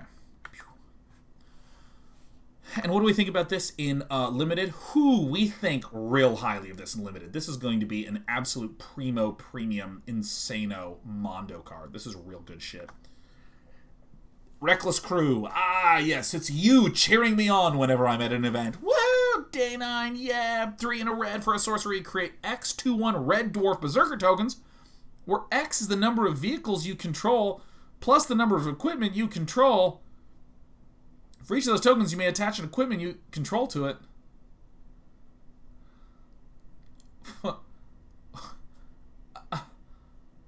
What? Okay, so let's get this straight. I'm in Constructed. Turn 1, I play an equipment. It's attached to nothing. Turn 2, I play an equipment. It's attached to nothing. Turn 3, I play an equipment. It's attached to nothing. Turn 4, I play Reckless Crew to create 3 2/1 Red Dwarf Berserker creature tokens. They all get equipped with this shit for free? And then my opponent casts a sweeper and kills everything? Please. I will absolutely do that tomorrow on stream. That's what I want to do. Okay? That's what I want to do. That's what I want to do. Okay? Imagine for a moment I have Colossus Hammers. Okay, do you know what a Colossus Hammer is? It's a 1 mana, give something, plus a billion, plus a billion. Okay? Alright? But its equip cost is 8. I'm just going to run a bunch of Colossus Hammers and a bunch of Reckless Crews. Yeah, I'm pretty sure Colossus Hammer is historic, but still, it's really good. There's also that insane...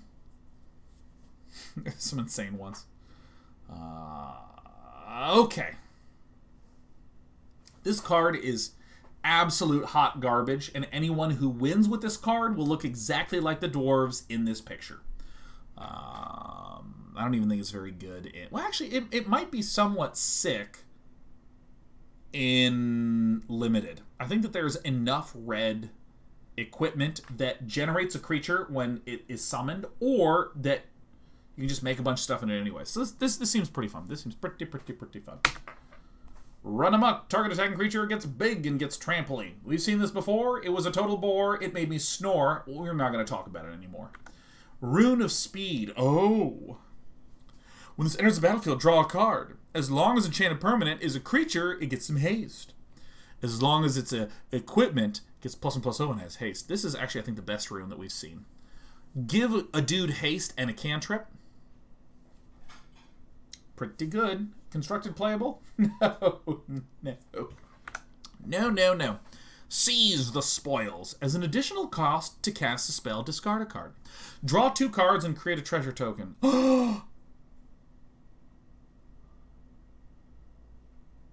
Red is such a jank buffet. Man. Oh my, I mean, come on. It's red, rampy stuff. I can have Seize the Spoils. I can have this Open the Omen Paths. I mean, look at this. I'm going to be making so many treasures, you have no idea. This is going to be such a great day. Tomorrow we're playing pretty much the whole day, as well as Thursday, as well as Friday. This is sick. Oh, discard the Quake Giant. Oh, but I'm Stombo. I love how your brain works. Shackles of Treachery. Okay, gain control of target creature. Untap it. Gains haste. When this creature deals damage, destroy target equipment attached to it.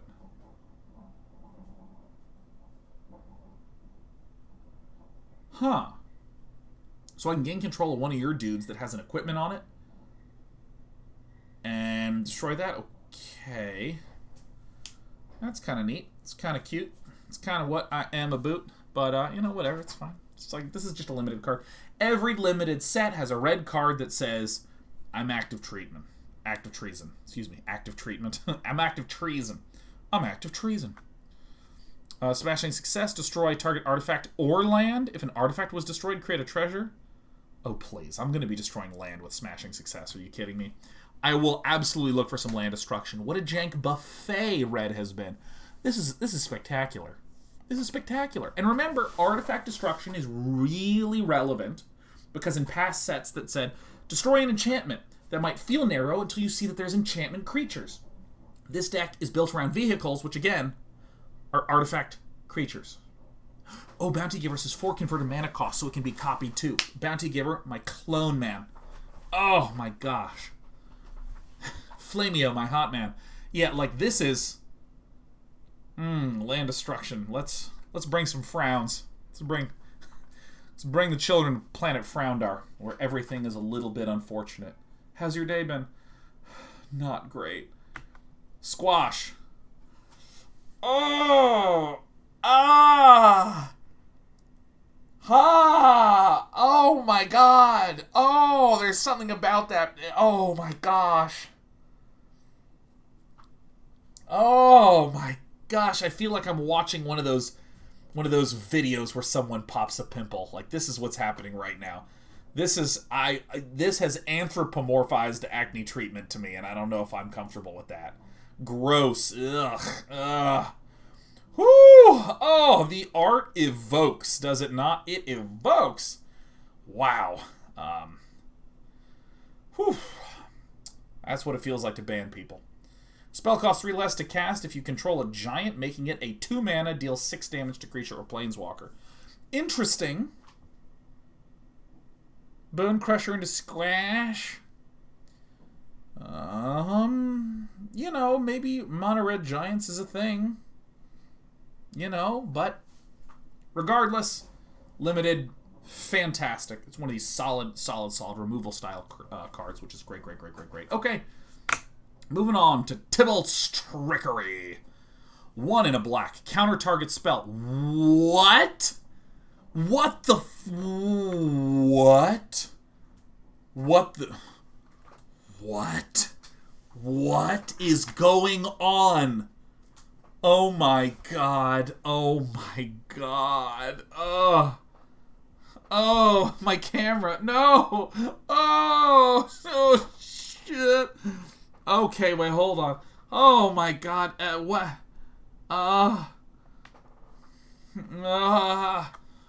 Tibbles Trickery. Counter target spell. Choose 1, 2, or 3 at random. Its controller mills that many cards, then exiles cards from the top of their library until they exile a non-land card with a different name than that spell. They may cast that card without paying its mana cost. They then put the exiled cards on the bottom of their library in a random order.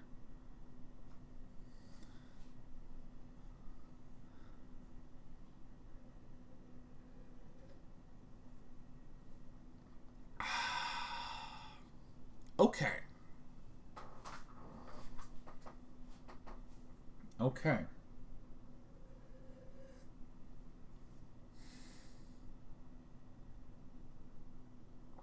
E. coli says magic as Garfield intended. Absolutely. Total Mathematician was like, you know what I love? Chaos. This one is bizarre. Okay, so let me get this straight. Basic function. If you cast a 3-mana card, I can counter your 3-mana card, and you exile shit until you find a different 3-mana card. We get to cast that for free.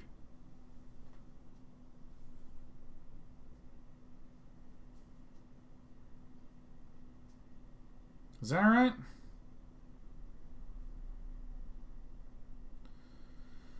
Okay. I messed up.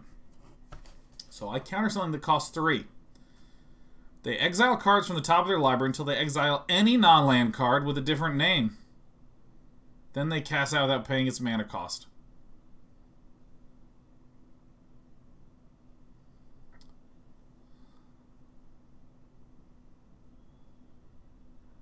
So, if my deck contains 1 mana spells, this 2 mana spell, and only 10 mana things, I can cast a 1 mana spell, counter my 1 mana spell, and go through my deck until I have a 10 mana spell and I can cast it for free?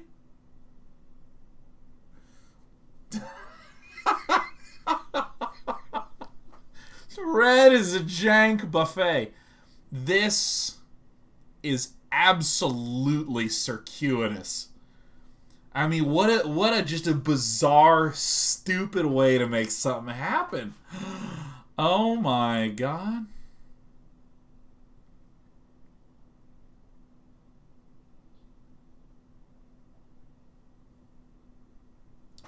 Okay. Okay.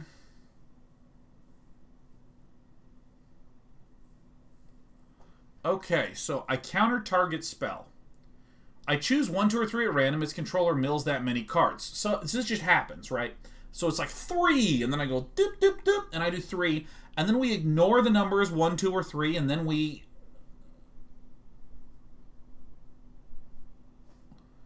Then like, something happens.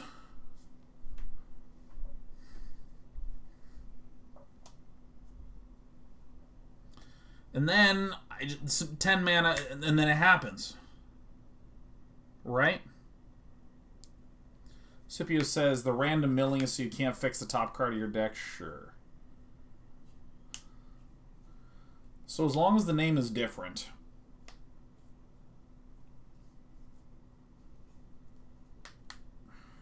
Okay.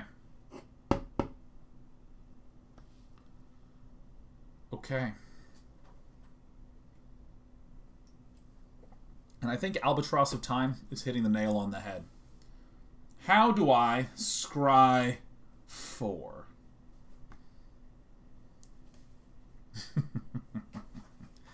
Okay, so I think that what I want to do is I want to have only price-ass shit and things that will go insane. like 4 1-mana spells, 4 Tibbles Trickery, a bunch of expensive shit. Right? Because what I can do is if I like have 2 Tibbles Trickeries in the hand, then I can like counter the enemy and counter this counter, and then there's this stuff. Okay, this is it. We're gonna make this work. We're gonna figure out a way to make this a thing. All right. Okay. This is great. Oh my God! It's Thoralf. I assume named after Thoralf Severin. Thoralf, God of Fury. 2 to pair reds for a 5/4 Trampler. Whenever a creature or planeswalker an opponent controls is dealt excess non-combat damage. Thoralf deals damage equal to the excess to any target other than that permanent. Oh.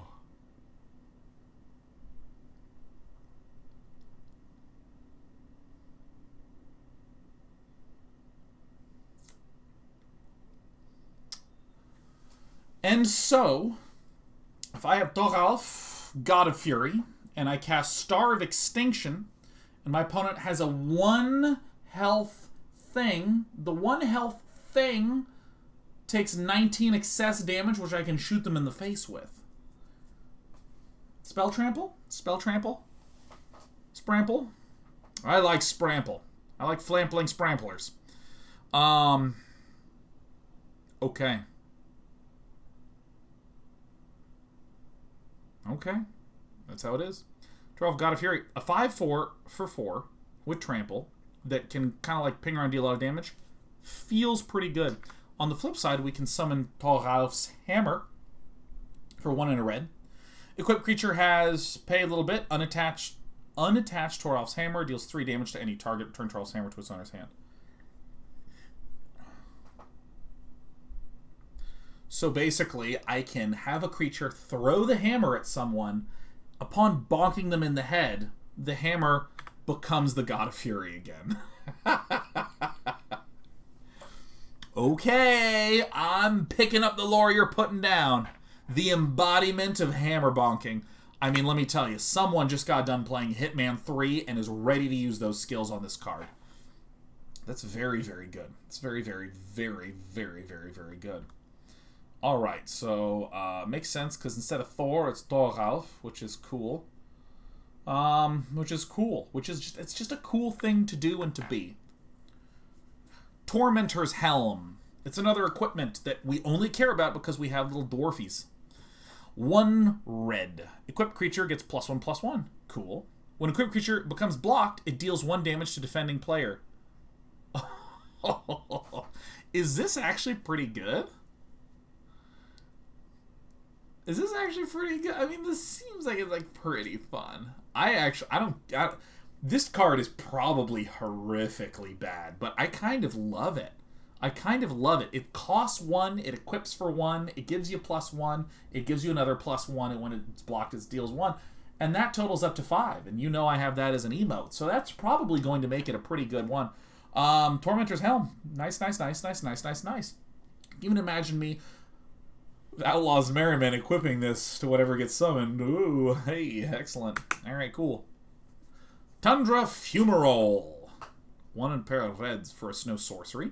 Tundra Fumarole deals 4 damage to target creature planeswalker. Add a colorless mana for each snow spent to cast a spell. Till end of turn, you don't lose this mana as steps and phases end. This jank is a magic jank. What a weird spell. Well, let me, give you a little bit of understanding of this one. It's turn 4. In the game of Magic the Gathering, if I can start doing 2 spells in a turn before you can start doing 2 spells in a turn, you're fucked. I gotcha. Okay? Turn 4 rolls around, you know what I do with this puppy? I cast Tundra Fumarole using 3 snowy mountains. It shoots you for 4. I get 3 colorless back. I have a remaining mountain and 3 colorless. Boom. Guess what I plop down?